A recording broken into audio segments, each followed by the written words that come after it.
बच्चों बच्चों आज हम पाठ 6 संधि इस पाठ को पढ़ेंगे हिंदी वन में। तो आइए पढ़ते हैं। संधि। संधि का अर्थ होता है मेल या जोड़।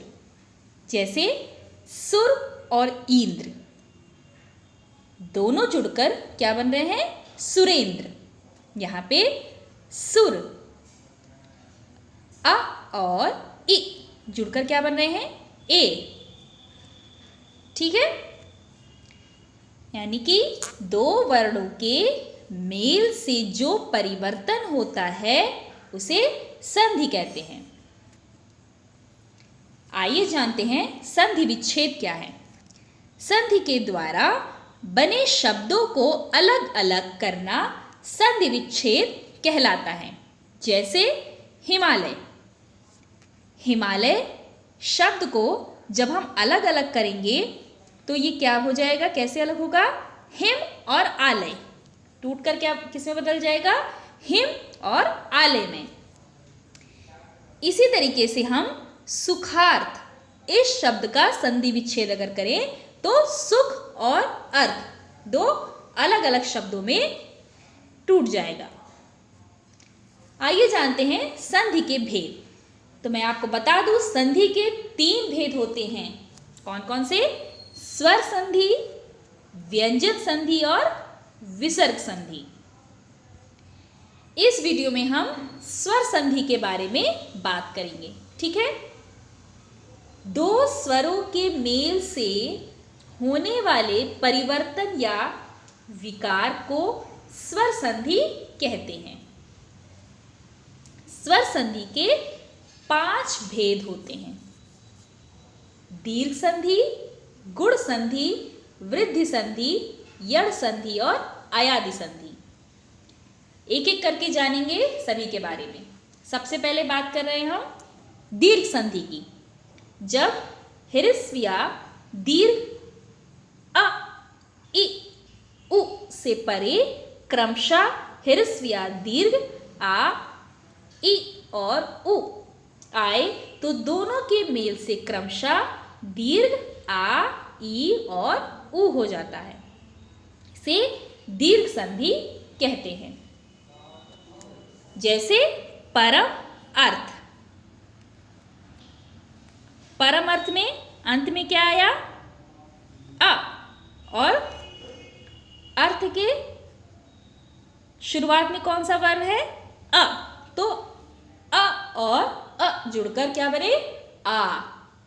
क्या हो गया? परमार्थ। और भी उदाहरण देखते हैं। वेद अंत, वेदांत। हिम आलय, हिमालय। अ और आ जुड़कर आ बन गए। विद्या अर्थी, विद्यार्थी। दया आनंद, दयानंद। यहाँ पे आ और आ जुड़ करके आ बने। यहाँ पे यहाँ का आ और ये आ क्या बन गया? आ। मुनि इंद्र, मुनीन्द्र। गिरी ईश, गिरीश। इ और ई जुड़कर ई बन गया। नारी इंदु। यहाँ पे ई और इ जुड़कर क्या बने? ई। दोनों के मिलने से ई बना। नदी ईश, नदीश। सु उक्ति, सुक्ति। लघु उर्मी, लघुर्मी। वधु उत्सव, वधुत्सव। भू ऊर्जा, भुर्जा। उ और उ जुड़कर क्या बन गया? ऊ। अब हम बात करेंगे गुण संधि के बारे में।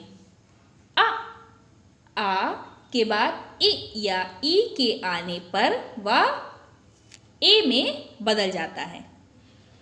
उ या उ आने पर ओ में बदल जाता है तथा री आने पर अर हो जाता है। इसे गुण संधि कहते हैं। जैसे भारत इंदु, भारतेंदु।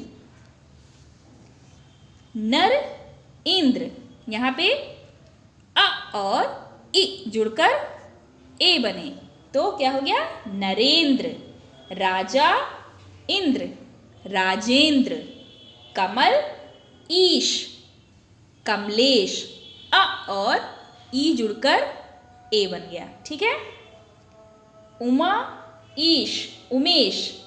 आ और ई दोनों मिलकर क्या बने? ए।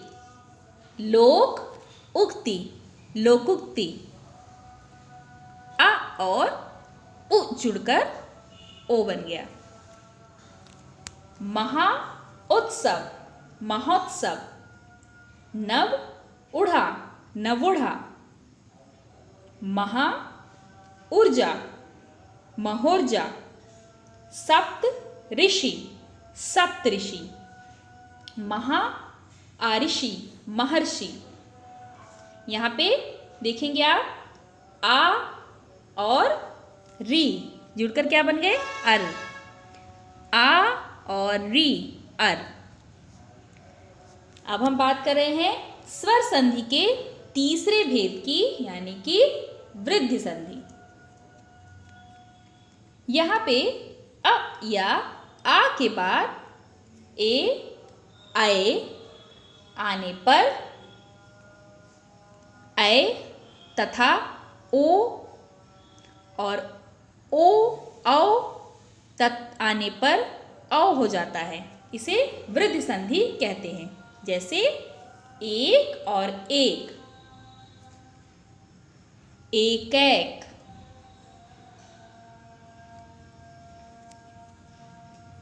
लोक ऐषणा, लोकैषणा।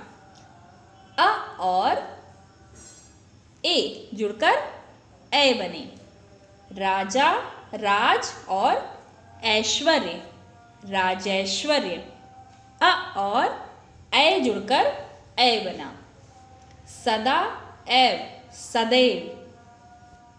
आ और ए जुड़कर ऐ बने। इसी तरीके से और भी उदाहरण है। महाऐश्वर्य, महेश्वर्य। दंत ओष्ठ, दंतौष्ठ। महाओजस्वी, महोजस्वी। परम औषध, परमौषध। महाऔषध, महौषध। आइए जानते हैं यड़ संधि के बारे में। जब इ, ई, उ, ऊ और री के बाद कोई अन्य स्वर आ जाए तो इ, ई का या उ, ऊ का वा और री का रा हो जाता है। इसे यड़ संधि कहते हैं। जैसे अति और अधिक, अत्यधिक। यदि और अपि, यद्यपि। यहाँ पे इ और अ का या हो गया। वि और आकुल, व्याकुल। इ और आ का या हो गया। अति उत्तम, अत्युत्तम। इ और उ का यू हो गया। वि और ऊह, व्यूह।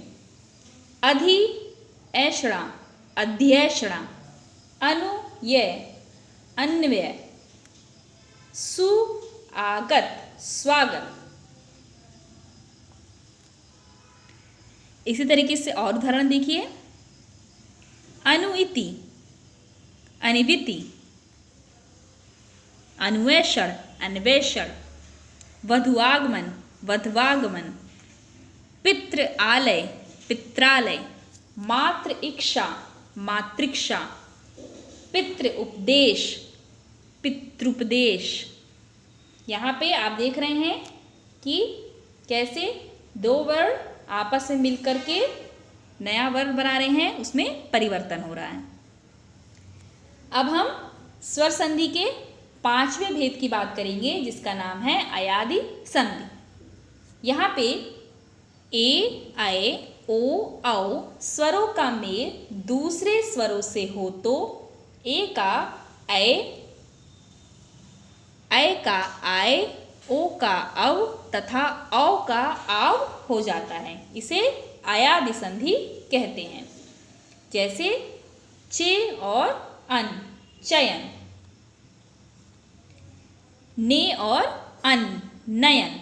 यहाँ पे ए और आ जुड़कर अय। गय और अक गायक।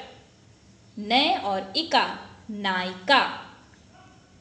पो अन पवन। यहाँ पे ओ और आ जुड़कर अब बन गए पवन। पो इत्र पवित्र। ओ और इ जुड़कर अवि पवित्र। पौ अक पावक। औ और अ जुड़कर आओ बन गए। नौ इक नाविक। औ और ई जुड़कर आवी। भौ उक भावुक। औ और उ जुड़कर आओ। तो बच्चों इस वीडियो में हम यहीं तक पढ़ेंगे। इसके आगे हम भाग 2 में पढ़ेंगे। ठीक है, धन्यवाद बच्चों।